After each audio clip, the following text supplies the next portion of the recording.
Hi friends, আজ তোমাদের জন্য আমি তৈরি করতেছি একটি পিৎজা, লাভওয়ালা পিৎজা।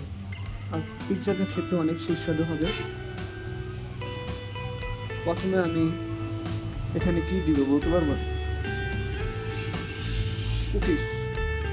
কুকিজটি ভালো মতন দিতে হবে। পরে যেগুলো মাশরুম, কয়েক ধরনের ফল,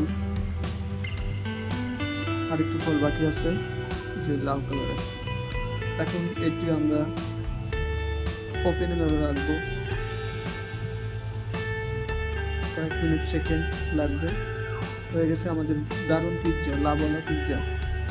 পিৎজাটা খেতে অনেক সুস্বাদু হবে। এখন আমরা কাটবো দুই পাশে, তারপরে আমরা